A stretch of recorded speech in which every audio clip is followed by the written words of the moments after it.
Good morning. Welcome to the replay of the Mind Memory Mastery Paradox. We're going to talk about how to really get control over our memory improvement practice and make forward motion so that we're actually getting the results that we're looking for, which is something that a lot of people struggle with, unfortunately, and we can solve that. So if you're new to this channel, hit the thumbs up, get subscribed, hit the bell icon so you're notified when we go live, and we'll talk about how to get mastery over your mind and how to use that mastery to get through memory improvement exercises. If you're joining us on the live, say hello in the chat, let me know where you are in the world.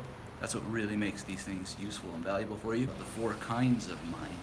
And I thought it would be really interesting to share them with you because there's great truth in it, and also it helps solve this sort of problem where we know very clearly that we get more mental mastery from memory techniques, but we need some mental mastery to use memory techniques and to learn them because it takes a bit of discipline and attention, focused attention, in order for that to happen. Whether you read a book or you take a course or whatever it is that you do, you're going to need some mental mastery. And so the question is, how do you do it? Well, one of the ways that you do it is you get the knowledge of the kinds of mind. So I highly recommend this book, The Essence of Enlightenment, because it's essentially about the kind of mind that we all have. And the 4 kinds of mind that he lists here that need mastering all apply to memory improvement. Carolyn's here from Virginia. Thanks for saying hello, Carolyn. Always good to see you. And if you're joining us live, let me know where you are in the world and if this is interesting to you, if you want mental mastery and memory mastery so you can have both grow over time. When you work on them, they will grow. Anyway, the first kind that he talks about here is the impulsive mind. And he says that unexamined thoughts born of instincts dominate the mind, and I do what I feel without thinking about it. And that's really quite interesting because often that's what we do, right? Is we just impulsively go about our days and we don't have structure, we don't have plans, and we don't have anything that we're really planning to have a particular outcome for, so we don't create the path that we need to walk in order to get that outcome for. So how does this apply to your memory improvement journey? Well, you have all kinds of things that come up impulsively that will get in the way of you using memory techniques in many situations.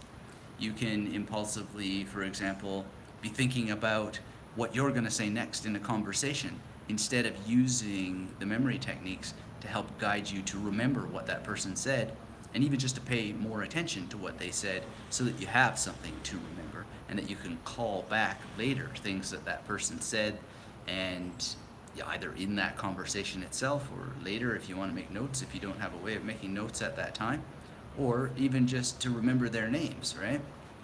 So that's quite a concrete example.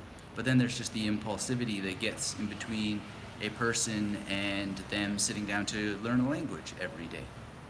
So one of the great correctors for that I have found is the Freedom Journal, and whether you feel like it or not is not the issue. It's, do you have the tool that gets you to do what you need to do? So I have the Freedom Journal, my Chinese vocabulary that I'm working on. I basically got lots of that vocabulary, but there's vocabulary I don't have. How do I get it? Sit down and do it. And endless impulses will come to detract from that simple goal. And so it's interesting to just start to think, to get the knowledge that this part of the mind exists, and to start to think about how you can deal with it. And one of the ways that you just deal with it is by knowing that it's there and saying, there's that thing again. Hello, how you doing? Now go sit in your corner because I'm going to do what it is that I need to do. The second kind that Swartz here mentions in the Essence of Enlightenment, highly, highly recommend this, is mechanical. And he says, thoughts of which I am conscious but have no power to control because they are produced by binding of vasanas. I'm not sure if vasanas is how you would pronounce it or if it's vasanas, but in any case, mechanical. Thoughts that you're conscious of but have no power to control. So that could be, Ali's here. Thanks for saying hello, Ali. How you doing? Where are you in the world? And are you interested in mastering your memory and having a memory like an elephant? Happy day to you. So I can't go through all the things that he's saying here. I want to relate it to memory practice because in memory practice, mechanical things are very, very useful. John's checking in, saying hello. Hi, John. Let us know where you are in the world, how you're doing. Any questions that you all have, we can get into those. We got some questions lined up here in the email to go through a little bit later. But yeah, the general thing is we got mechanical minds. And those mechanical minds, they can be very, very useful to us in our memory practice. And so one of the things that we need to do is be aware that there is a sort of mechanical nature to the mind and use that as an asset.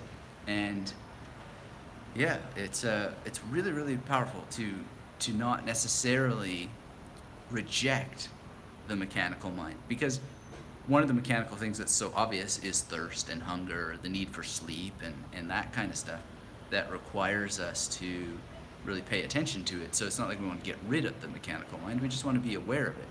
And then in terms of how you can build the mechanical nature of your mind for really wonderful experiences with memory is something like the major method, where you see a number and you instantly see a picture mechanically, because you designed and created a means for your mind to do that. And you get some mental mastery over that. You get the benefits of the discipline of having created that for yourself. A guy named Jesse, who's a Magnetic Memory Method Masterclass student, he's going to be on the podcast pretty soon, and he talks about how in his work environment, just being able to see numbers and have those numbers mechanically turned into pictures led to him getting a promotion, right? A promotion just because he could remember numbers better.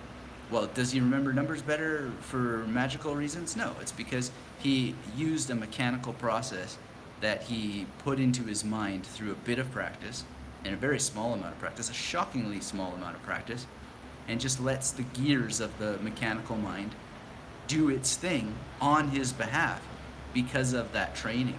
So mechanical mind here is quite good from this book. Definitely not want to throw it out. Then the third mind is deliberate mind, and this is thoughts subjected to discrimination that are accepted or dismissed with reference to value structure. So a deliberate mind is a very, very good asset as well, because you're able to actually discriminate, and discrimination is the separation of one thing from another. Value, putting value on things, understanding their value, their place, where they should stand. And in our memory practice, that's really, really important, because we have many, many objections that will come up, such as, I do not have time, I do not have energy, I don't know what I should be focusing on, etc., etc., etc. So just being aware that that's in the mind will help you gain mastery over it. Everything that leads to mastery comes from awareness of what is. And your mind has many isnesses and many things that are right now in it that you can really, really help yourself gain mastery over just by cultivating gentle awareness, and that awareness gets rid of the ignorance. So I think the deliberate thing is really, really important. Ali says, yeah, I've been following your videos for a long time, since a long time ago. Okay, great. Well, thanks for letting me know, and look forward to having you more often on these lives, and hope we can hear more about your journey with memory. But does that make sense, this deliberate mind? And the power of being able to distinguish and to cultivate a kind of just awareness, so that when you're in your memory practice and maybe a judgment comes up, like, oh, I'm not creative enough, or I don't have enough ideas, or whatever, you're able to actually just say, well, hold on a second. It's never that anybody isn't creative enough. It's, am I doing the things that lead to creativity, right? Am I feeding myself enough creative things in order to create enough creative things? So am I looking for alternatives? You can draw, you can have a bunch of colors just at your disposal, so that you never have to think about what it is that you might choose to do, to extend. If you don't feel like memory practice that day, if you don't feel like a memory palace, you can do mind mapping, and you have your colors and you have your journal for mind mapping, and you use discernment, and you use that ability to distinguish one thought from another through your awareness of all the objections that you might place in your own path. The world doesn't really create that many objections. You do, and you accept so many of the conditions that create the objections that get in between you and your memory practice. So deliberate mind is very good. Then the fourth one that he talks about is spontaneous mind, and this is Without evaluation, my thinking automatically conforms to universal values, and my actions are always appropriate and timely. This kind of thinking applies only to those for whom self-knowledge has destroyed the binding elements of the mind and negated doership. So, yeah, that spontaneity is quite good, and I often think of spontaneousness in memory practice as being quite important because, and maybe not in the sense that he's talking about here at all, but I like that he talks about identifying your spontaneous mind. And do read this book, The Essence of Enlightenment, James Swartz. You can actually watch a whole free video course of his on YouTube if you look that up, Essence of Enlightenment. And it may or may not make sense. I needed to get the book in order to help it make more sense, just because of the nature of going in cold on a topic like that. But really, really interesting how all that works. But yeah, just identifying these kinds of minds is very, very useful. So I wanted to share that with you. Thought you might find that interesting and useful. I certainly have, and I like to consider it a lot, because spontaneousness comes from having the appropriate magnetic imagery come at the right time in a way that serves. And how you do that is through practice.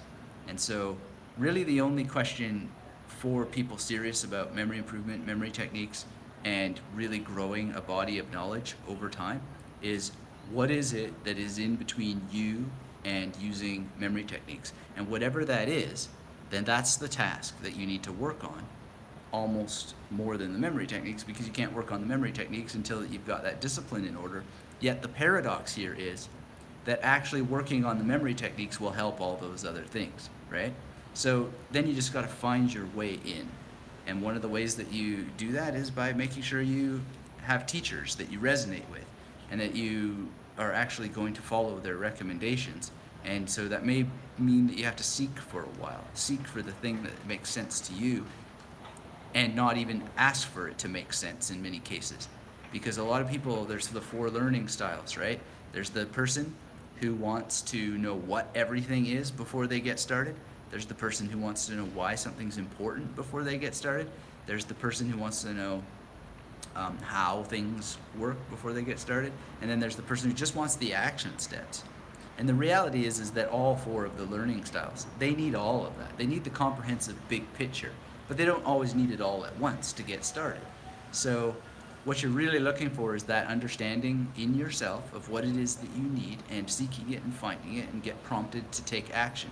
Because the only place you're going to learn is in the action. As Carolyn pointed out here, practice makes perfect after all. The only thing that I would change to that is that we're not looking for perfect. We're looking for progress towards goals. So even the most accomplished memory champion is on a points-based system. There's no absolute 100% perfect record score. What we're looking for is progress and the completion of goals. So we shouldn't put the burden on ourselves of perfection.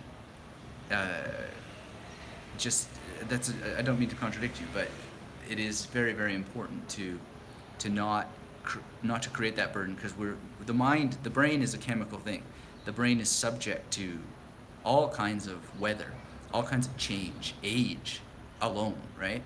And so what we want to do is just progress and work on our memory and preserve it. We're almost preservationists and progressionists, never perfectionists, because perfectionism is maybe another kind of mind that Swartz here can talk about in the sequel to this book if he writes one.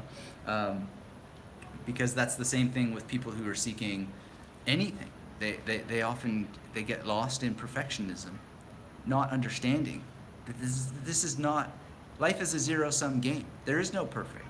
There is everything that begins has an ending or a change, a transformation. And so if you're seeking after perfection, you're ultimately going to be sorely disappointed when what you really need to seek after is progress. And you can have progress by simply showing up. So that's why these 4 minds that we talked about at the beginning here are really, really important. Karen says, agreed, just like the adage, almost didn't write it. I constantly fight perfectionism. Yeah, well, thank you for writing it. I think it's a great discussion point, and I appreciate it. And never censor yourself, I think, because there's there's kind of no right or wrong to discussion. There's just what are the lessons in the things that we're inclined to say. And you may have noticed me, I often pump out cliches myself, and then I catch myself. Because the problem with cliches is that there is truth in cliches, but they're also cliches, right? And so we need to understand them. And that's part of this identification of the four kinds of mind that I found so important here today, is that when we can catch ourselves, we'll see that we are often like records. We're like records, and we're just playing out the same program, this deep, deep groove. We're playing it out again and again and again. This is just, how do you get out of that? How do you get to the next track? How do you get to the track beyond that? And it's not always clear, but you make it clear through motion. And I'm a big fan of meditation, but I've always loved the quote from Gary Halbert, which says that movement is more important than meditation. And he's quite right, because you need to take action in order to figure things out, in order to, oh, well, if I press this button, then that's going to happen. And I press that button, that's going to happen. But a lot of people, because of the four learning styles, and whichever one they have, they're waiting for the complete picture, not really understanding that the complete picture is only ever filled in on the way. And it's not empty rhetoric. It's not cliche to say that, the way, the destination is the journey and all that stuff, right? You've got to concentrate on the practice, as Carolyn's pointing out here. Concentrate on the practice, start the practice, begin anywhere with the practice, and always find the teacher who is making things make sense to you, that you're really, gotta do this. So I'm looking forward to releasing the episode with Jesse on the Magnetic Memory Method podcast, because he talks about how he overcame these things, and just leading to getting a promotion at work. That's just huge, because of a simple practice that you do in your mind. And then it leads to other practices that you do in your mind that just makes everything better. And it's healthier for your brain. That's the most exciting thing about it, is that you're preserving your brain, and you're making it a brain that's much more worth having as it grows over time and is a more enjoyable thing. We don't know what's going to happen. We got to let go of the future. You could also cause yourself a lot of pain and misery by sitting there and being like, okay, memory techniques, so that I never get Alzheimer's and dementia, and then you get it anyway, right? So that's not the reason to use them, to somehow have this fantasy that you're not going to have a car accident that gives you brain damage in the future. We just don't know.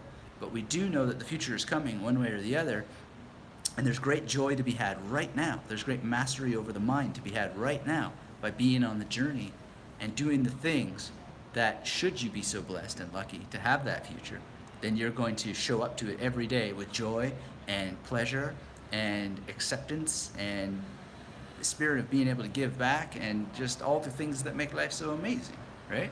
So that's why we want this mastery.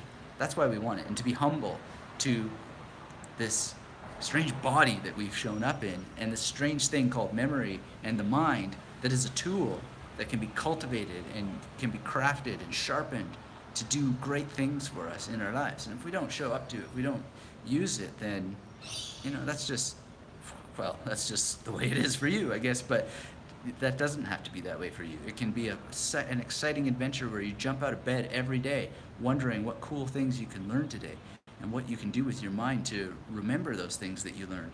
And it's just so exciting. So let me know if you have questions, and if you haven't said hello yet, let me know where you are in the world, what you're doing, what you're thinking. And if you have anything you want to say in response to mental mastery, what you've done to get some mental mastery. What I do for mental mastery is I try to read every day. I sit down and memorize something every day.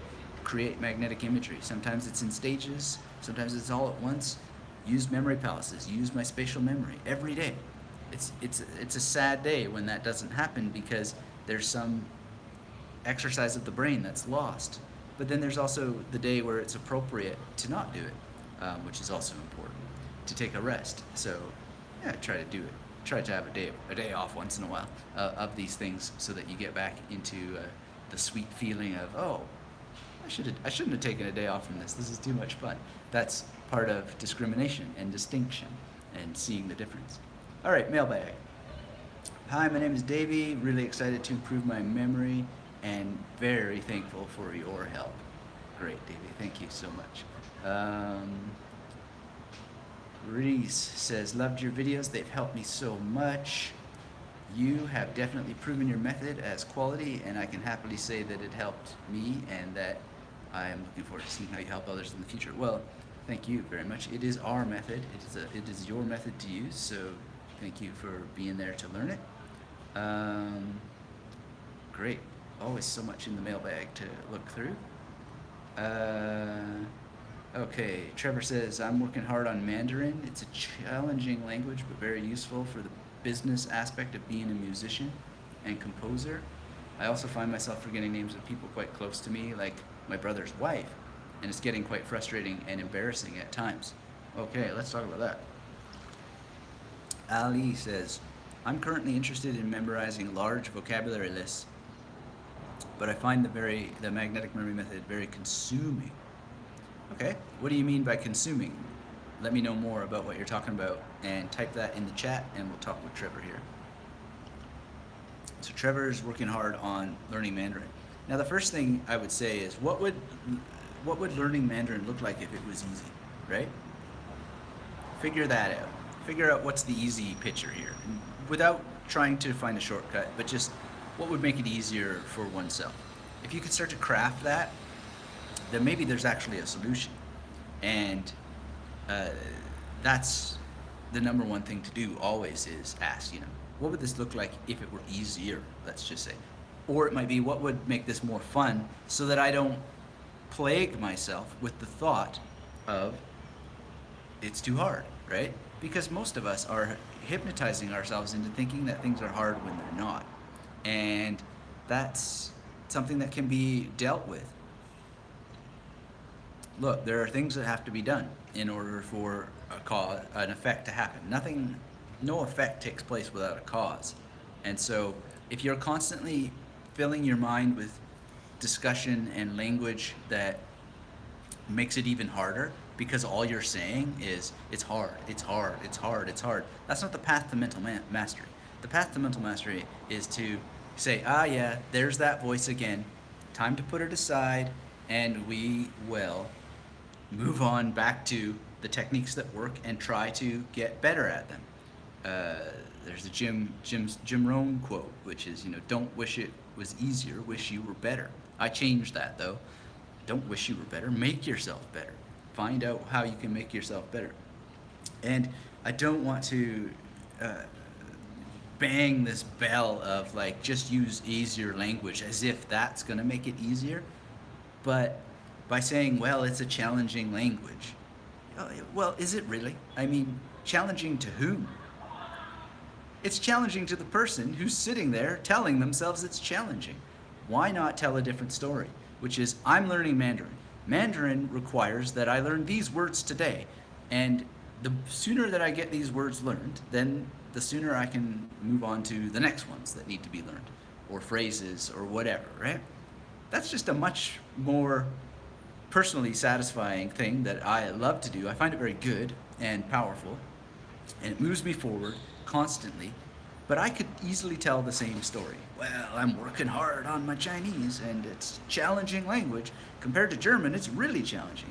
Well, sorry, no, I'm not going to tell myself that story, and I highly recommend that you find the switch in your head that tells that story and turn it off.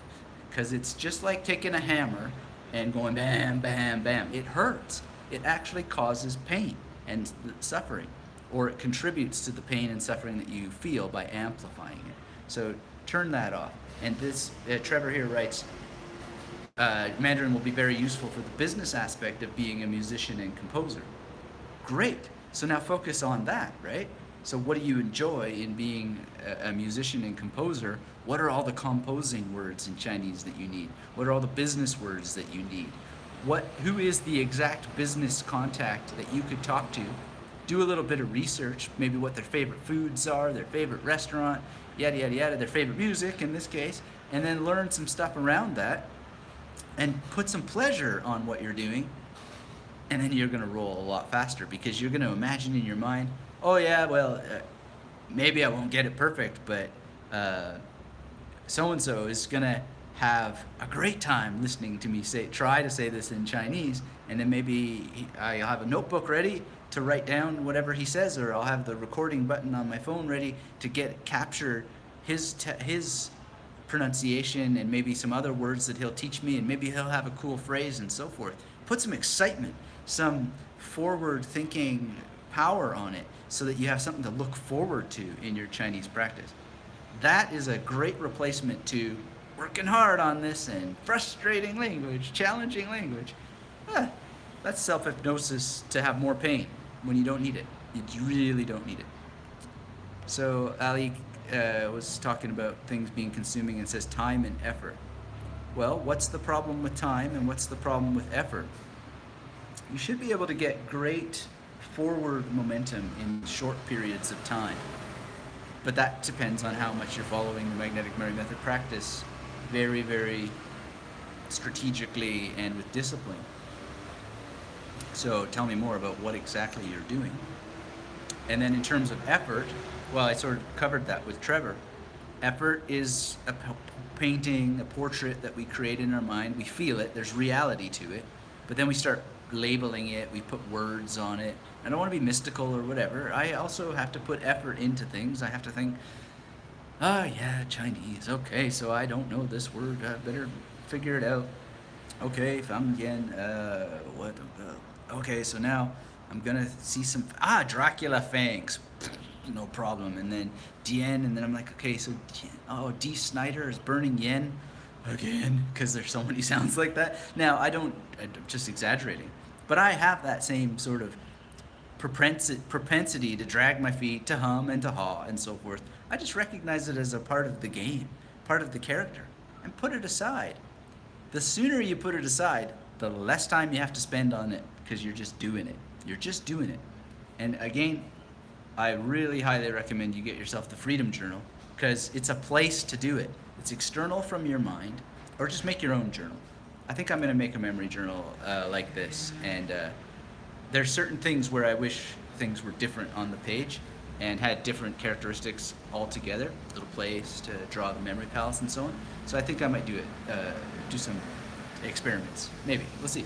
But it's a mind thing. Make it easy for yourself. Find that way. Explore yourself. That's why I wanted to talk so much about these 4 kinds of mind, because this is a really powerful way of understanding what's happening. Impulsive mind, mechanical mind, deliberate mind, and spontaneous mind. How much of these thoughts and ideas and attitudes about time and effort are mechanical, for example? It's just, there's effort, boom, here comes the thoughts about effort.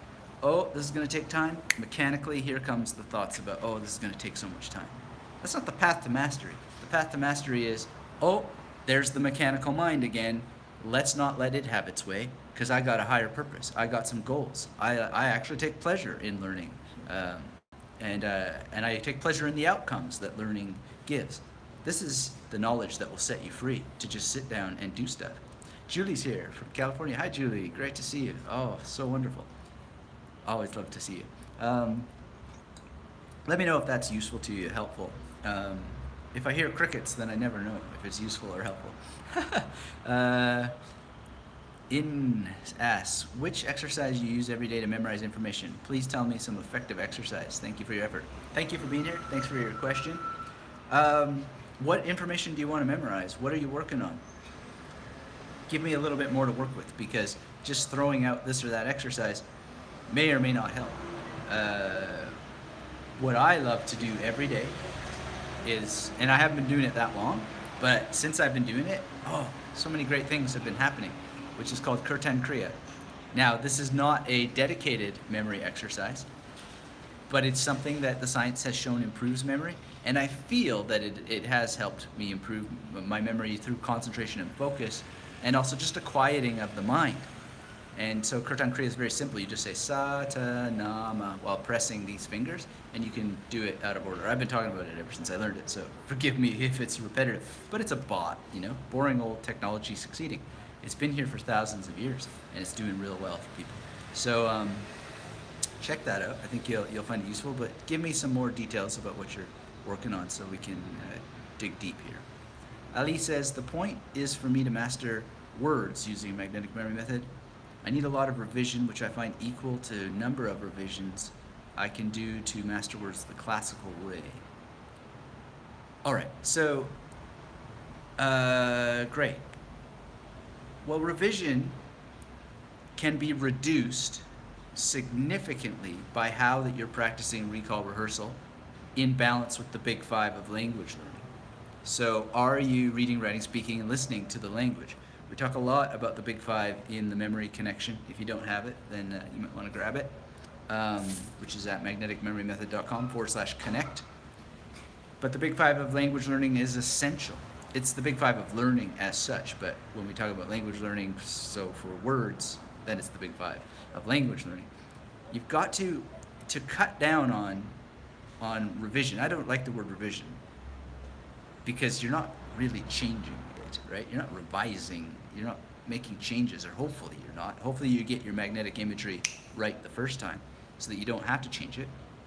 And then I wouldn't call that revising either. I would call it compounding, because you're going back, looking at the imagery, what was missing here, what do I need to add here? It's usually more about adding magnetic imagery rather than taking something away or changing things. Because the problem with the primacy and the recency effect, if it is a problem, which I don't necessarily think it is, but that word came out right now, is that it's often going to stay anyway. So that's why I use compounding, and most of the successful students use compounding, is because there's no fighting the primacy and recency effect.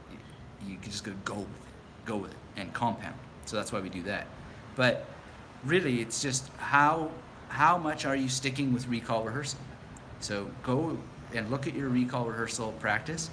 Is it as described by the magnetic memory method?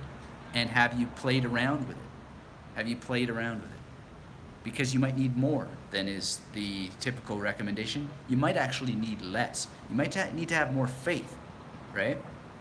There's a great interview that Ron White did with Ben Pridmore, and it's just like a lot of people are just not trusting their mind enough, right? So you actually might need less. That sounds counterintuitive, but you got to play with it. Also, are you using bridging figures to optimize recall rehearsal? Are you using the principle of alphabetization to do that? Are you using the magnetic memory method? So many times I get on, I don't really call them coaching calls, like memory consulting calls and so forth. They're not actually doing what's described in the course. The people who get the results are doing what's called for by the course, and then they're modifying it if necessary to their particular needs, their context, their situation. But usually the people who struggle, they often haven't even completed the course, right? So they don't know, they haven't seen the whole picture of it. So that might be a situation that you're facing. I don't know. But one of the things to do is to really deeply think about, are you using the magnetic memory method? Have you actually created all the memory palaces that I ask of you? And I ask of you for that amount, for a reason. It's not just random. And it's not because I like to play Mr. Miyagi with wax on, wax off all day. I don't put those requirements there just because. It's actually useful to you. So if you don't have 26 memory palaces, go back and get 26 memory palaces. If you haven't used them all, go back and use them all. Make sure you're using all the principles that are there. That's where you'll unlock the understanding and get rid of whatever dark areas may be there. And you'll make discoveries that I can't even make for you, because I'm not you to be the one who can make the discoveries that are there for you to be made in your practice, that will enable you to see, yeah, in this case, less is more. Or in this case, I'm going to need more. I know in advance I'm going to need more. And then you give it more, right? So I hope that gives you some guidance there, Ali. Carolyn says, the more memory palaces I fill, the more time it takes to rehearse review. Where can I drop one off the list? I know I've got the vocab and move forward with newer, more palaces. All right, well, it's kind of relative to what you're trying to accomplish. So let me know more about what it is that you're doing. Are you learning a language, and if so, what language? Where are you in the language, and so forth? Because there are benefits from plowing forward sometimes. And then there are times where you really do need to make sure you've mastered something. So that's one of my own challenges, is to be very, very conscious and use the mind, use mental mastery to say, okay, hold on, hold on, hold on, hold on. It's Tuesday, and last Thursday there are some gaps. Now, is it appropriate to plow forward, or do I got to fill those gaps, right? And it's a case-by-case basis, because frankly, in learning a language, and this is very specific to learning a language that may not apply to medicine or law or anything else, but in learning a language, there are lots of things that you come across and you don't actually have to have mastered them, because you're not going to be speaking them anytime soon. So it's good to have laid the foundation so that you can till the field and come back to it later and make sure that you master it. That's particular to language learning. So letting things go, letting the field fallow for a while makes sense. But there are other things where you'll know, your conscious will guide you, and you'll say, no, no, no, fork and knife, I can't let that go. I better keep it in rotation until that I've absolutely mastered it. And there's lots of words, and you'll just know, like your inner mind has your context. It's contextual ethics of learning, basically, that each individual learner has to face and has to decide. And the more that you're reading, writing, speaking, and listening, the more you'll know what it is that you need to know and what those things are for you. So I can't give you a pat answer that's like, yeah, this is the one, this is the day when you let go, and this is the day that you move forward. You kind of got to do both at the same time, essentially. And that's what's so great about a daily memory practice, is you can feed new things in and be attentive to what needs more rotation, what needs more recall rehearsal, to a certain extent, because principles of bridging figures and compounding and alphabetization and so forth can seemingly be a barrier to that, juggling both moving forward and maintaining a recall rehearsal pattern for longer. But it doesn't necessarily, because if you're doing reading, writing, speaking, and listening, and you're using phrases, and you have a dedicated speaking partner who can help you construct phrases that brings up words that need more rotation or more recall rehearsal, then you can use something that's called substitution. So if we go to the knife and fork example, let's say you haven't got knife and fork yet, right?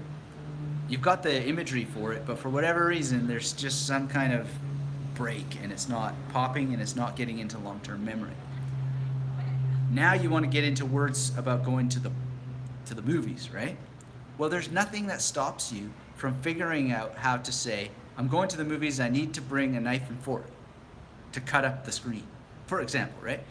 And then you go, I need to find my seat in the movie theater.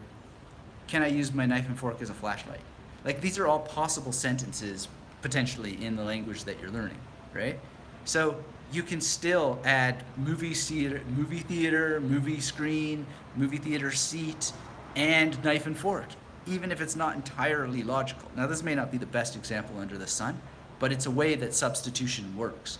And when I first got into Chinese, I was really doing lots and lots of substitution, because I had a limited period of time before I arrived in Beijing and was going to say some things, some very special things, and I relied on substitution way more than I normally would in order to really get it down. So it was just like sometimes patently absurd things, but they still worked. Like taking Shakespeare to the bathroom, for example. Like, I'm never in my life going to go read Shakespeare in the bathroom, or philosophy, or theater, or drama. But in order to make sure it had sufficient repetition to get into long-term memory from the basis of the magnetic memory method program, boom. Now Shakespeare's coming to me to the bathroom. Philosophy's coming to me to the bathroom. Poetry is coming with me to the bathroom. Theater, drama, 16th century is coming to me to the bathroom, or to the restaurant, or to the movie theater, or wherever it is, because substitution is powerful. But you're not doing substitutions if you're not reading, writing, speaking, and listening in a way that serves memory, and using your memory to serve all those things. So substitution. I think that's really the ultimate answer to that, I hope. So let me know if you have more pointers on that. Thank you, everybody. If you're just joining us, hit the thumbs up. Let me know where you are in the world, and if you got any questions. I've been having a great chat with you all so far. Thank you for the engagement. Really appreciate it.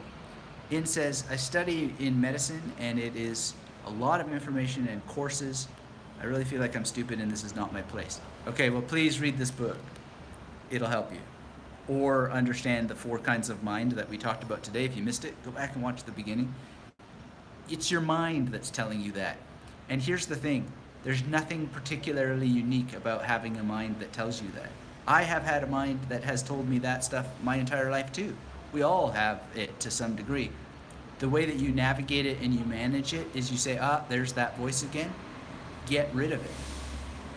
I don't think, and James Swartz here seems to think also that never quite goes away because it's just part of the structure of the mind.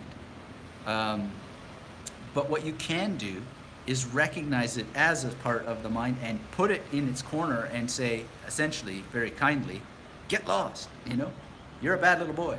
You're a bad little girl, or whatever avatar you want to give it. Bad little puppy. Maybe give it a name. Just go, whoosh. You're not stupid. You're not anything like that. You're just you, and you've got all these things that are competing for your attention in your mind. And if you want focus and clarity and concentration to get past all that stuff, just recognize that you have a human brain. And the brain has this software in it, so to speak, that runs these programs. And one of them is the you're stupid program. Now, you're not, but it's a program in the mind. One book that really helped me a lot in my life is called You Are Not So Smart, speaking of that. And I don't like to say the title of that book because it sounds like you're saying that to another person, but it's filled with all kinds of information that will help set you free from that stuff. You can be free of it. You can. And one of the ways you get free of it is just realizing that it might come up again and you don't have to listen to it. You don't have to listen to it. So I hope that helps. But don't let that voice get you off track. You're very, very smart. You are so smart and clever. You're the smartest person and the cleverest person. Ni hao, ma. You're the smartest and cleverest person in the world because you're the only person who can be you. And I don't mean that as some kind of woo-woo mystical thing. But if you ask about that to yourself, you'll know that it's true. There's no one who can be you except for you.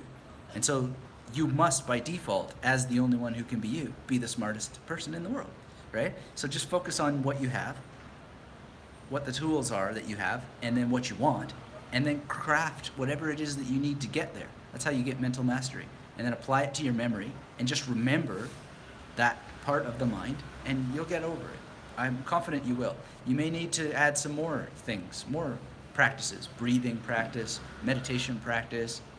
Maybe you need to help more people in whatever way in your life so that you start to recognize that the outside world is more important than the inside world, and that your inside world is the only world that you have, so you need to feed it in some way. I know I'm making paradoxes here, but when you inquire into the self, you'll see that you have all that you need to live the life that you want and be free. So I hope that helps. Julie says, yes, it is easy to start improving on the magnetic memory method, and it's not as efficient.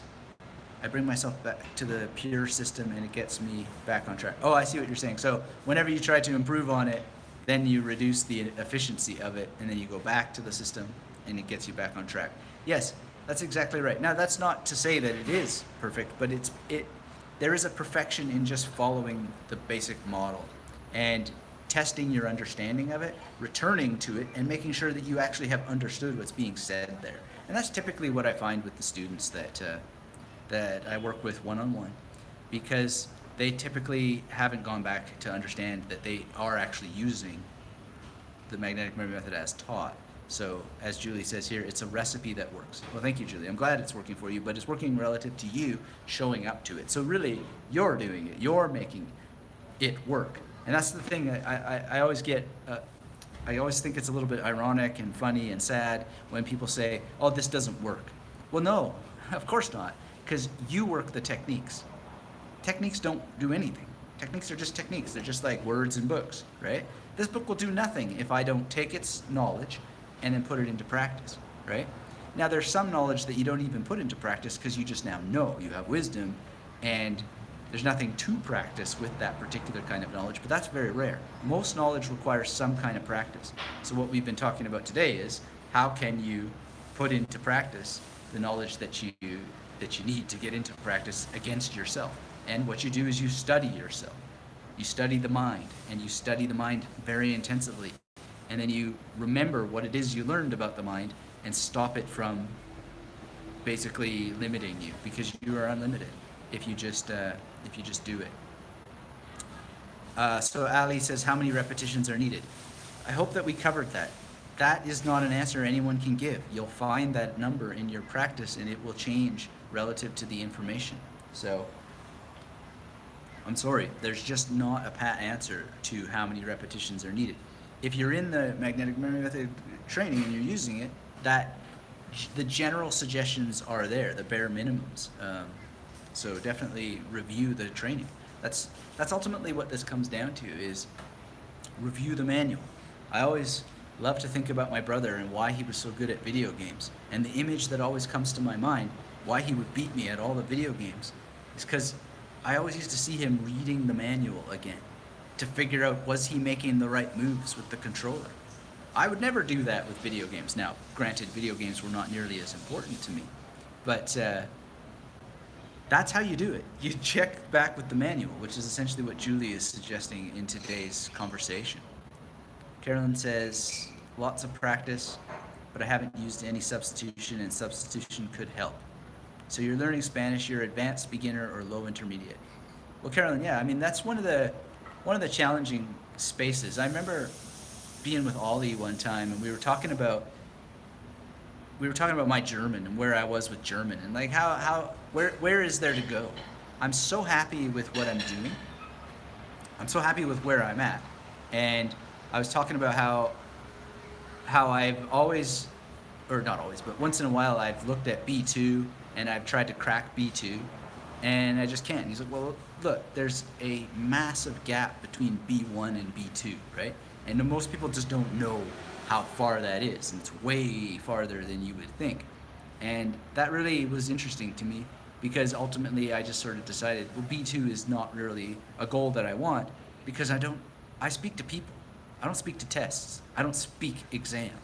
That's not my dialect in German, right? So there was kind of a releasing there, and actually that releasing gave me even better experiences with German after that, because then I began to be more attentive to the German I wanted to speak with the people that I wanted to speak. And then it got me more interested in reading the novels from the kind of people that I like to speak with, right? Or the books. So biographies of certain musicians like Einstürzende Neubauten and so forth. And I started to pick up their dialect a lot more, just reading their interviews and their turns of phrase. And it opened up a whole new world for me. Because sitting there, B2, B2, B2, B2, you can memorize all that stuff, but you'll end up with a language that you don't really care about.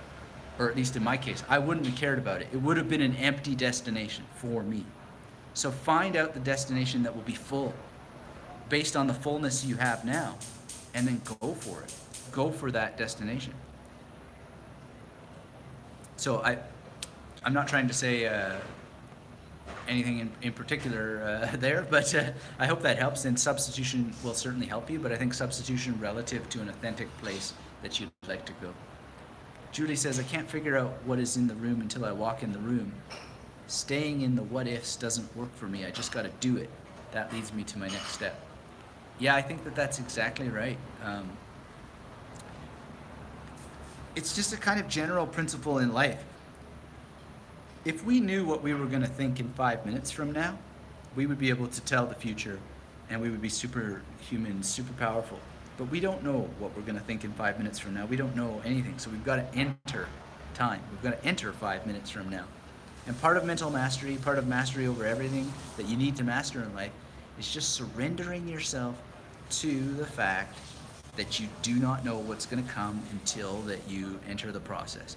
And those 4 learning types that we talked about earlier in this call, I hope will help you understand a lot more about the resistances that you may be experiencing. But you can't wait for the whole picture, because there is no whole picture to be had. There's a lot of funny terms that we can put out there, like the map is not the territory and yada, yada, yada. And there's great truth to them. and it's what one does. And if we just take the language learning journey, being on the journey will teach you everything that you need to know, because using the language will give you opportunities to really feel in tangible ways, moment by moment or hour by hour, day by day, what you don't know. The books can't give that to you. They can't, and they won't, and they actually shouldn't, because they're not the people you're speaking with. Actual situations give you you hit the wall, you feel it. And then if you are trained in how to get what you want out of the people that you speak with, which is essentially vocabulary and phrases that are going to have you engaged in better conversations with those people, then you're going to have an amazing time. We were just down, April and I remember we were down there in the cafe and we asked about what double espresso is. I learned so much about Chinese by doing that. It just asking.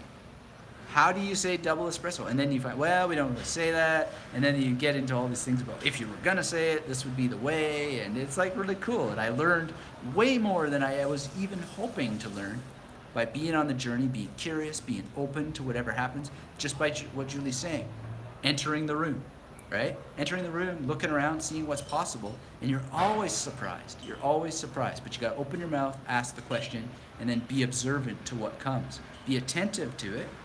And then the beauty is, and this is the great thing, because April kept asking me throughout the day, well, now how do you say that, right? And I'd be like, oh, yeah, there it is, because I made images. Used the actual cafe as the memory palace. So now I got some new stuff and some new understanding, even though, ironically, they just say "dapio" in Chinese instead of like this fancy term for what you would say if you were going to use Chinese for it. So still a great learning adventure. That happened to me a lot in Germany as well. Like, I would learn these highfalutin terms that almost would never be used most of the time.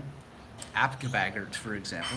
And people were just like, yeah, I think I get what you're saying, but I never heard it. And I'd be like, it's in this book, or it's Simperlish, or like all these bizarre words. And then you end up being the teacher to them of their own language, and it's fun. You have these great conversations. And just from one thing. So it's just a journey, it's an adventure. It teaches you everything you need to know along the way. Ali says, I wanted to ask, does the number of repetitions decrease by more training? You know, there's a general tendency towards that, but the master, if you want to master it, you never assume that it's going to be less on a case-to-case basis. Ali, I feel as if you're looking for an answer that doesn't exist. You're looking for a number that you can rest upon and rely upon, but that doesn't exist. You need to just understand that you're going to develop your mnemonic style as you are a practitioner of these techniques. Try not to focus on the number. Try to focus on the outcome. And then develop your style over time, and never assume that it's either been too much or enough. On a case-by-case basis, and just test and be observant, non-critical, non-judgmental, and just say, oh, isn't that curious that didn't work? And then move on, right? And use that data to guide your practice. So yes, you will have a tendency towards needing fewer repetitions, but it's relative to a lot of things, such as reading, writing, speaking, listening, right? Such as how it fits into the topic that you're studying. And that's where you'll find that sometimes you don't need to use the memory techniques at all, because it'll just already have a magnetic attraction to what you already know, which happens a lot in books. So you might remember details from this, for example, that I'm reading, without needing to use memory techniques, because it connects. Although I'll often still use them anyway to make sure. So there's no special secret number there to be had. The answer is in the practice, and the answer is in your practice relative to the context and the situation. Things change, and you need to be prepared to deal with that change and know what to do, and your practice reveals that to you. And if it's not revealing it to you, then, as Julie pointed out, go back to the training and make sure you're using the training, and that's essentially what will happen. And sometimes going back to the training itself may not be the answer. You might need to actually add a practice, like memorizing cards, for example, to sharpen up, to speed yourself up, and so forth. So that's really important. Let's see. Ali says, as someone on everyday training for years, did you reach a level that you can learn maybe 100 new words by reading them once? No. But learn is different than memorize, okay? So you need to be really cautious of that. So you can reach a level easily where you memorize 100 words, but that's not the same as learning. You've got sound, meaning, use. Those are at least three things. Use, you could possibly use the word grammar, but not necessarily. So it really depends. If you want to be a competitor, then you're going to get practiced at memorizing 100 words. But the competitions use words in your mother tongue usually. I think almost always, because people can cheat. We don't know who knows what language. We don't know who is secretly fluent in this or that thing. So the competitions will use the mother tongue language. And so you're not really memorizing meaning. You'll already know the meaning. And then that meaning will become part of your arsenal. It'll be in your toolbox. And that's important to understand. So when I'm learning a language, it's relative. Like with German, certainly there are dozens and dozens and dozens of words that can be done in a single day reliably if you do recall rehearsal over a week. But if it's something that's really challenging, then no. And less is more. So when I do Chinese, like today, 3 words. I like the idea of 3. Also because I'm thinking of developing my own version of this. And in order to make it practical on a day-by-day basis, 3 would be sort of the maximum that you could expect on a page to create your magnetic imagery and have enough room to draw an effective memory palace and so forth. And then you want the compounding over time, and you want a little bit of troubleshooting here and there. It's not a numbers game at the end of the day. I think the only numbers that you want to play with are the accuracy of recall numbers. And you want to get yourself up to a general 95 to 98% recall rate. You can get 100% some of the time, but not all of the time. I don't know anybody who can. There may be people who say that they can, but I don't know that. And you also want to get to a spot where you're happy and pleased with even 0% when it happens, and you're going to say to 0%, what can I learn from you today? But you're rarely ever going to get 0%. You're usually going to get between 80 and 90% with mnemonics, period, if you know how to use them.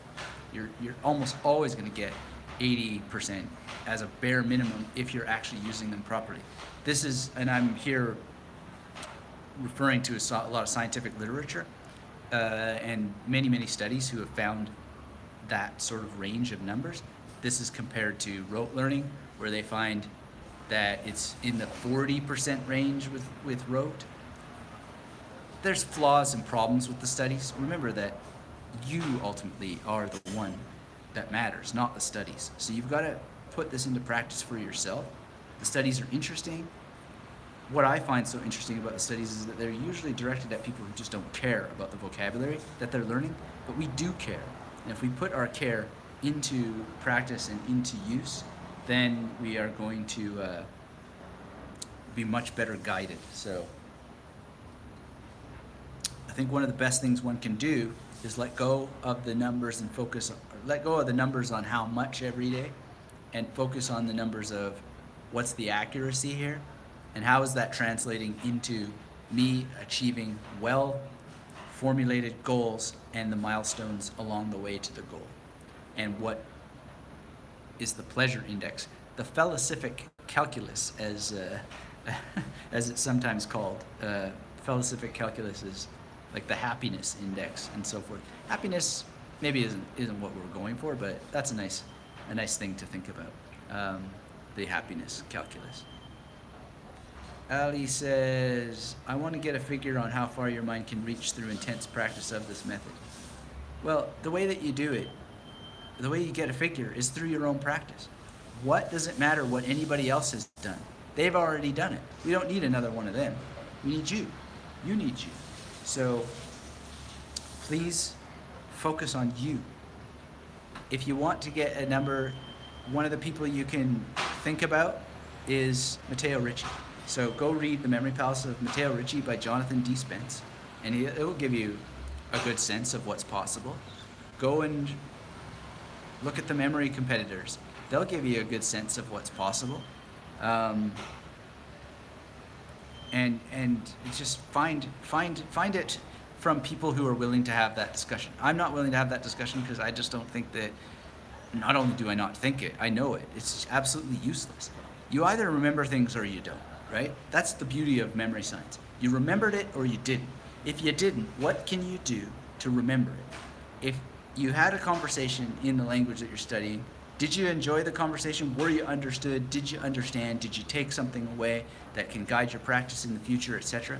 If so, yes, awesome. If not, no problem. What can you do next time to make that a better experience? That's what I focus on. It's what I care about. It's a qualitative practice, not a quantitative practice. And you'll find that if you really think about fluency in a language, there's no numbers. It's not about numbers. It's about context. It's about the situation. It's about what you did in that situation, what you learned, what pleasures you experienced, and what lessons you can take away to make the next experience better. That's true in your mother tongue as well, but there's no answer to how many numbers, how many words, and what's possible. The only thing that matters is what's possible for you relative to what you're going to do to accomplish what it is that you want to do, guided by your actual authentic desire to get it done. That's really, really important. Really, really important. It's so important. It's the most important discussion in the world. So it's something to really focus on. And I hope that you will. And I hope you find that useful. There's no figure. Your mind can reach through intense practice what you set yourself up to do, guided by real, substantial, meaningful goals. That's what matters. So if you want to do that, then I can help you very, very, very much, I believe. But if we want to just sit around throwing around numbers, meaningless, empty numbers, not the game we're playing here. We're playing a game that is more sophisticated than that. And you'll find that this is true in your own practice. All right, let's see. A little bit more mailbag. Dear Dr. Metivier from Tran, I think I should tell you something about myself, for you might know how to lead me better. I am totally blind.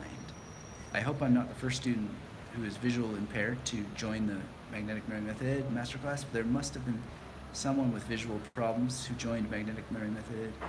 I want to learn from them about people with visual impaired and how they can achieve super memory. But if I'm the first one, I will be ready to cope with any barriers along the way. Great. Okay, so yeah, there are actually people with sight issues who've done very well. Not a whole lot that I've experienced, but three come to mind. One person in particular, they were able to build memory palaces by running their hands along the wall, so that's possible. And what can I say? It's just, you've got the right mindset. I am ready to cope with any barriers along the way. Perfect trend. That's all you need. You can do it. I'm not blind myself, so I'm just kind of not sure what to say. But we know the Aphantasia issue, which was on last week's podcast, or Aphantasia. Those people, I'm quite confident, can use memory techniques as well as anybody else. And the only thing, and we started with this, and it has to do with mental mastery, you just got to decide that you're going to do it and figure it out.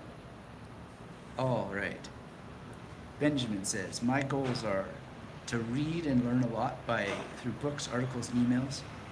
And I want to remember and recall those when needed. I want to remember names and learning new things like a language. Is there a community where I can ask questions? Yes, well, this is part of the community that we have, but the real community is unlocked in the masterclass and the mastermind. So that is a great question and great goals, wonderful goals. Everybody wants to learn a lot, and we can. We just have to show up to the practice of memory. This was an interesting. No, I think we'll keep that one to ourselves. Let's see. A couple more mailbag things here. All right, so let's see. Ooh, that's a really long update. We're gonna keep that one. Okay, so Safa says, I need some effective brain exercise for my study. The exam is near. I study medicine, and it's a lot of information. I want you to show me the road, which method I have to pursue in order to memorize a lot in a short period of time. Julie says, I love the mailbag. Yeah, well, let's keep doing it. It's fun. Okay, so Safa wants some brain exercise. Well, brain exercise, you get that from memory practice, but you can do brain exercise that is not necessarily going to teach you memory techniques. So if you haven't taken the free course, go to magneticmemorymethod.com/YT.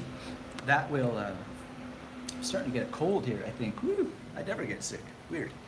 But the weather has been strange. I'm just wondering if I have an allergy or something. Anyway, brain exercise, there's lots of brain exercise you can do. One of which is to do +3 - 7.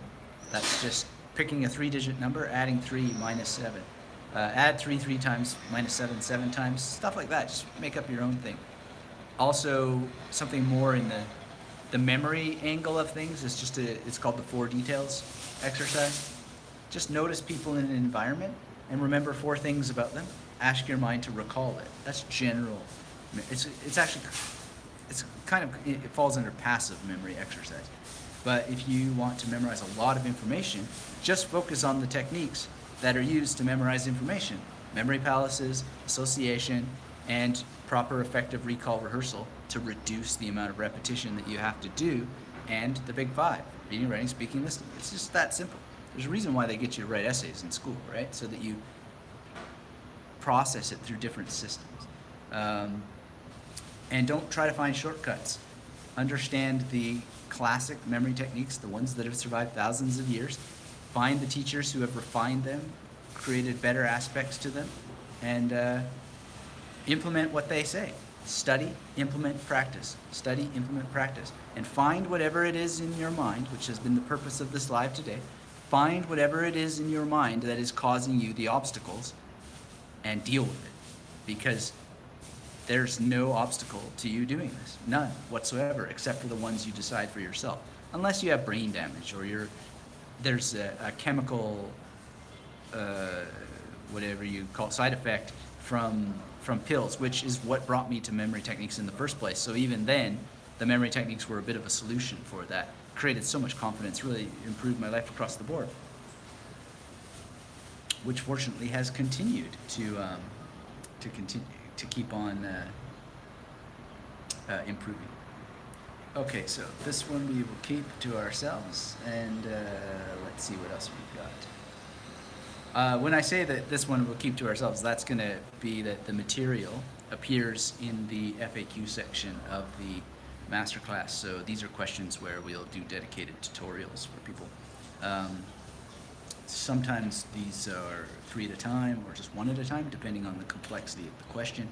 So that's cool. Let's see here. What else do we have in the mailbag today?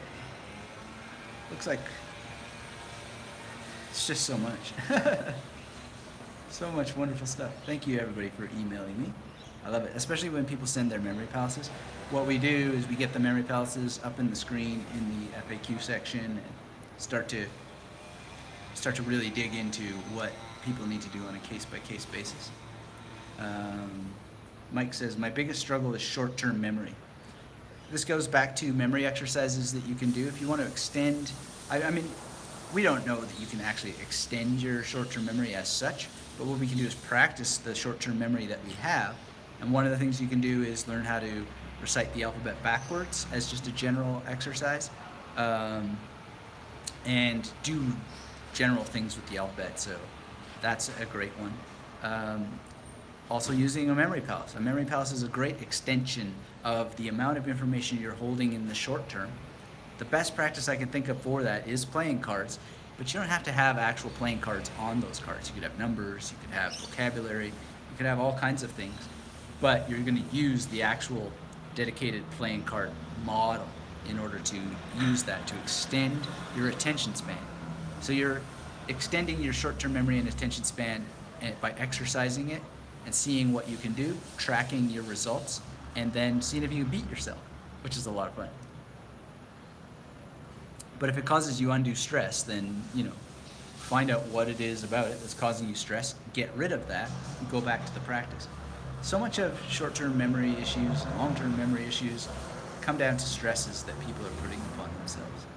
So work on that. That's one of the most important things, is just to work on your mind. Work on your mind. Someone asks if the image streaming will help us to regain mental images.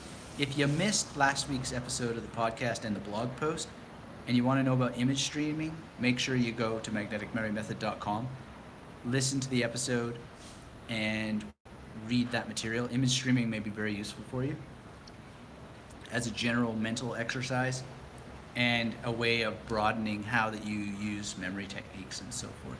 So please check that out.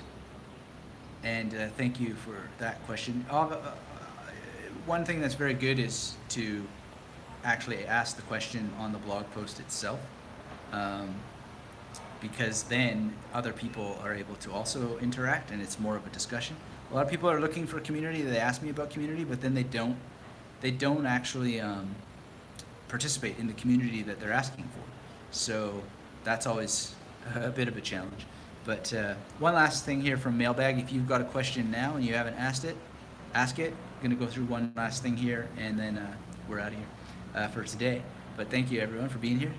Thanks for the thumbs up. And this is from Sarah, who says she's referring to the interview with Tenzil Ali. Says, thank you so much for all of the wisdom, the techniques, the skills, the personal stories that you share. Thank you for the wonderful, insightful interviews provided in your podcast. I recently listened to this interview you did with Tenzil and found it quite insightful. No surprise. After listening to it, it made me wonder about women and girls in memory competitions. Is the gender balance heavily tilted towards male participation? I live in the US, so I'm not sure what other contexts may be, but in so many areas like tech and the STEM industries, the lack of gender and other diversity has been getting a lot of awareness lately. I was curious, with contemporary memory competitions seeming to be a newer field, and from what I've read or heard, I hear about men and not so much women or minorities, LGBTQ for instance, in the field. After listening to the podcast, it also made me think about memory and the connection of mood, outlook, and mental health. Has anyone done research on memory techniques to see if it could be effective in helping, perhaps as an adjunct therapy with PTSD symptoms? I understand you get many, many emails to read through each day, so I'm not in any rush, but just curious if you have any ideas about the questions I've shared or could recommend any resources to learn more. Thank you, from Sarah. All right, Sarah, well, a great question. The problem is you sent it to my email instead of posting it on the podcast page with the interview with Tenzil, so other people can answer that, because I think that's more of a question for memory competition people. So if we can get that, and I've already emailed Sarah, actually, please post that there. I don't know if she will or not, but create the community that you want. Be a participant in it. But I'd love to hear what the actual memory competitors have to say to that. The thing is that memory competitions aren't relatively new. They're at least 25 years old in terms of the world memory, well, 26 now, World Memory Championships. I don't know what precedes that, if anything, but in the general competitions, mental performance, there's obviously precursors to that. I'm just not really sure. I do know that there are great women competitors out there, and they're really good to know about and to look them up and to learn from them. One of the greatest is, of course, Lynn Kelly. So read the Memory Code, and that is an interview that you can also listen to on the Magnetic Memory Method podcast.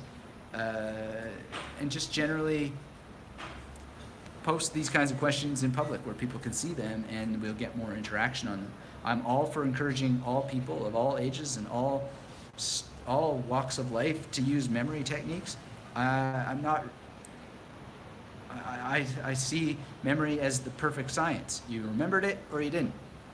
It applies to all people. It applies to animals as well, in some senses, because the dog either learns to sit or it doesn't, right? It's just a great thing, memory. It's a beautiful tool. But competition is not necessarily attractive to that many people. So it's not really, I don't think, about memory competition. It's about competition. And when you go to memory competitions, you're not necessarily using the memory techniques to learn. Think of it like going to the gym, and the information is now like deadlifts. So someone can memorize 400 digits, right? Is there a one-to-one correspondence there between memorizing hundreds of digits and learning anything? No, it's someone who can do that. In the same sense that being able to deliver furniture, pick up a box and move it over there is a useful thing. But being able to deadlift 1,000 pounds, it actually may not make you a better furniture delivery person. It just may not do that.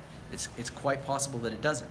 And one of the things that you often see in weight training magazines and so forth is the question, I can deadlift X amount, but I get huffy and puffy when I try to do general chores. Like I'm not able to lift and carry the couch with my partner across the room. I get strained and get tired. That's because you're not training to do that, right?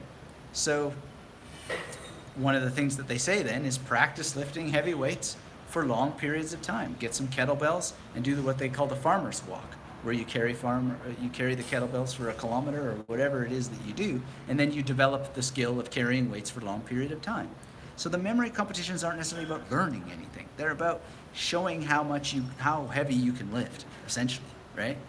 Now, you can use those things, but it's not necessarily a thing. I aspire to it if you do. Like, it's great. It's not going to hurt you. It's going to be great, but it's not going to lead you to a life of being a great learner.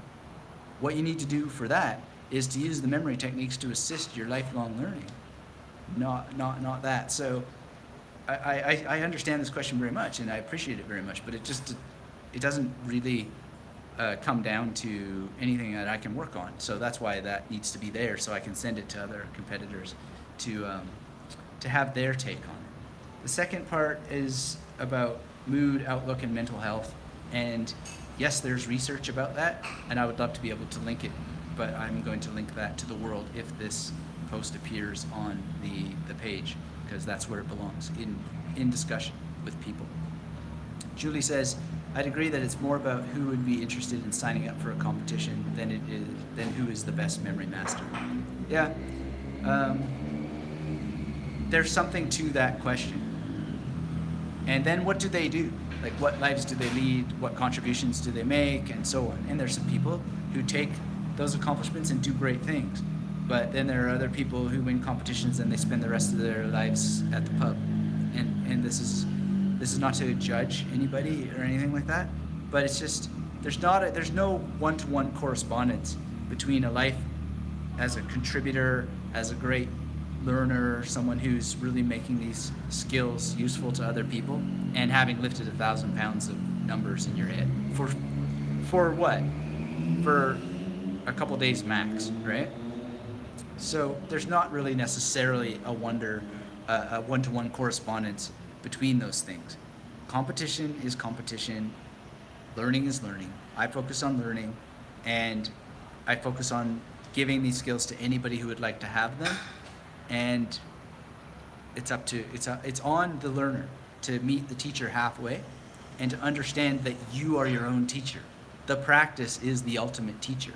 And yes, you need some insight, some guidance from time to time, and you get that through constant, continual study, revisiting what it is that you studied, making sure you're milking it of all value, which is kind of Julie's point from earlier, and just enjoy. Julie says, it's all good, but I think it explains why you don't see a cross-section of culture in the competitions. It is, but I think everybody needs to go and look at that cross-culture, because actually it is very diverse. And it's culturally diverse more than anything, but you don't know if you don't go and look into it. And I've seen lots and lots of women. I just didn't count how many who were there. So the cultural diversity is there, international diversity is there. I'm just not that aware of the question of gender diversity or identity politics, diversity, or all that stuff. And then the problem is that how would you become aware of this? You would need to go and interview all the people, because there can be people who think that they're a dog or a cat or whatever, and you don't know unless you ask them. And does it really matter at the end of the day? I don't know the answer to the question, but it's time to really get that question into the people who compete. Really, not me, because I did my competition thing. I did it for wonderful and strange and mysterious reasons, and I found some interesting joy and pleasure from it. But that joy and pleasure was because it helped me understand more about why Nelson Dellis told us, when he was the guest host of the Magnetic Memory Method podcast, that the only way that you prepare for competition is to prepare for competition and then go and compete. And I didn't understand that until I went to compete myself. I mean, I understood it in the way that one understands things, which is, yeah, I get it conceptually. But then there's getting things through learned and lived experience. And if you want to have a learned and lived experience, then you go and you do the things that are required of you in order to have a learned and lived experience. There's no other way. So I hope that helps. I hope that you'll get yourself some bots, boring old technologies that help you succeed. So as always, I talk about my favorite tool there, the Freedom Journal. I highly recommend the Essence of Enlightenment by James Swartz. And again, you can just look this title up in YouTube. It's got a full video course for free that you can watch. I myself needed to get the book to really totally gem into what he was saying. If you like reading and you want a book to help you guide yourself, the Memory Connection is there for you. You can grab it at magneticmemorymethod.com/connect. And if you don't have the free course, go to magneticmemorymethod.com/YT. Take it again if you need to brush up on those fundamentals. Go into the masterclass again. For most people, what I am finding with the correspondence with the students and my fellow learners, actually, because I'm a student of memory myself, is that the FAQ section is the real value there above all the other things. Once you have the core training, it keeps expanding. You get to see what other people are doing, what they're struggling with, and erasing those struggles and moving forward. Because the obstacles, sometimes there are real technical obstacles. Usually they're in the mind. And we talked about the 4 kinds of mind today. So if you missed it, go back to the beginning of this replay once it's done processing. Think about how that might be true for you. Start thinking about how you can get some distance between those 4 kinds of mind and yourself. Really craft it. I'll probably make a video that's more formal, watchable, not live, with some slides to flesh this out a little bit more for you. And stay tuned for that. But I really enjoyed meeting with you all today. It's been a pleasure, as always. I'm so happy to see, Harold's here. Hi, Harold. Great to meet with you again. It's been a wonderful morning. It's almost afternoon. We're going to eat some lunch here in just a bit. I really enjoy these times that we get to spend together in the neighborhood of memory, the discussion of memory, and all the things that it can do for us. And I love the questions that you guys have. Julie says, you are the best. Thanks, Anthony. Well, you're the best as well. And thank you for being part of this family and making it so wonderful with your engagement. And thank you to all who engage. And that's one of the secrets. I know that there's a distribution in the universe, and in some classrooms, not everybody's going to say the question on their mind. So you can always get in touch later with your question by revisiting these replays and putting it in the discussion later. But do keep something important in mind, and that is that all the answers are in your practice. That may be a frustrating answer, maybe a frustrating truth, but that's what it is. That's what memory training is. Memory training is self-study. You're the one who has the memory. No one else has your memory. No one else can actually see inside your mind. You're the one who has your mind. You're the only one who has your mind. You're the only one who can have your mind. So if you want these things, you need to understand all the barriers that are stopping you. And we talked about the 4 learning types. Those are benefits, they're assets that can really, really serve you, and they do serve you. but they can also be your barrier. And you want to strengthen the other ones. We talk so much about this in the memory connection. So how do you do that? And you learn about the sensory modes, the magnetic modes. You learn about learning hierarchies, and you learn about creating proper, effective goals for yourself. This is all also in the masterclass. But the help that you need is there if you need it. And training is important. I'm always taking training. I always get training because we need teachers. We cannot progress without teaching. Teaching is what we need in order to abolish ignorance, because we're all woefully ignorant of so many things. We just don't know what we don't know. We don't even know how to shine light on the areas of darkness without our teachers. So always be an investor in your training, and always learn. Always be learning. Always be investing in your education. That's how you will have a life that essentially flourishes over time. Sip at it. Study, implement, practice. DOC, doing is the origin of confidence. It's the origin of creativity. It's the origin of essentially what comes down to control, but also letting go of control. Because that's the ultimate lesson here, is that we don't know what's going to happen 5 minutes from now, but if we can just get mastery over our mind by learning what it is, by learning what our mind is, and then learning what we need to let go, and learning what we can shift and change, we're going to have such better success at everything that we do. Everything that we do. So again, Essence of Enlightenment, highly recommend this book and the video course that you can look up and get from him, and also the memory connection at magneticmemorymethod.com/connect and magneticmemorymethod.com/YT. Thanks everybody for being here. It was a great pleasure. I wish you an amazing rest of your week if it's still Sunday for you, and an amazing start to your week if it's Monday morning for you, as it is for me.